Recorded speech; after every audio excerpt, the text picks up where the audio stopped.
Namaskar. Today we are diving into a subject that forms the very bedrock of one of the world's oldest civilizations. We're talking about the Vedas. Often called the breath of the divine, the Vedas are not just books, they are considered the primary and most authoritative scriptures of Hinduism. In fact, within this tradition, any text, whether it's the famous epics or the complex law books, only holds authority if it aligns with the principles found in the Vedas. But where did they come from, and how have they remained unchanged for thousands of years? Let's explore. To understand the Vedas, we have to go back to the very beginning of creation. Ancient scriptures tell us a fascinating story. They say the Vedas came into existence when the supreme reality, or Paramatma, exhaled at the dawn of time. Think of them as primordial vibrations. These vibrations were the blueprints that the Creator, Brahma, used to manifest both matter and energy in the universe. But these weren't just abstract sounds, they were eventually revealed in an audible form to about 400 ancient seers known as rishis. These sages didn't compose the Vedas, they heard them in a state of deep meditation. This is why the Vedas are often referred to as that which is heard.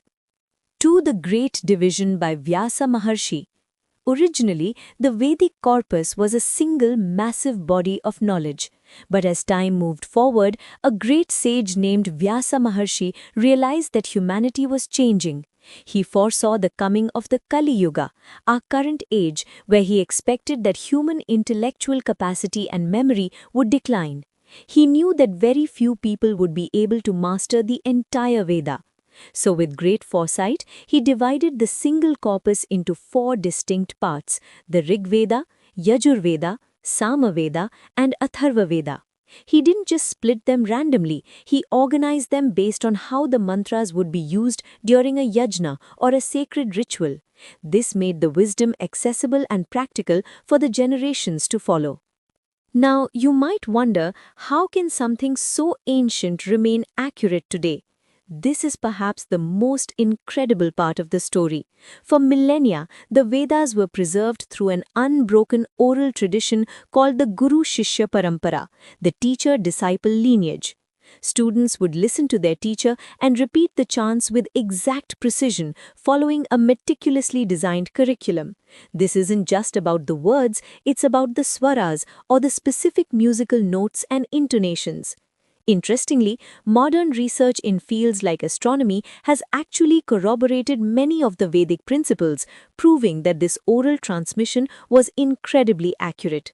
Today, while we have manuscripts and digital versions, the heart of the Vedas still lives in the chanting. So, what do the Vedas actually say? At their core, they explain how the universe was created and how it functions. They provide a roadmap for humanity, showing us how to shape our lives to fit into the divine order of the cosmos. When it comes to the concept of God, the Vedas are very clear. They teach that there is only one supreme God called Brahman or Paramatma. While we hear many names like Narayan, Shiva, or Ganapati, the Vedas explain that these are all different manifestations of that same single reality. It's like one light shining through a prism to create many colors. Finally, let's look at how these verses were memorized. There are 2 traditional ways. The first is memorization with an understanding of the meaning. This is vital for a person's own spiritual growth and inner transformation. But the second is just as important: memorization without necessarily knowing the meaning. This might sound strange, but it is seen as a selfless duty. It's a way of preserving the Vedas exactly as they are, without losing a single letter or corrupting a single sound, ensuring the vibration stays pure for the next generation. The Vedas are more than just ancient history. They are a living tradition of science, spirituality, and duty. They remind us that we are part of a vast divine order, one that began with a single breath and continues through us today. Thank you for listening.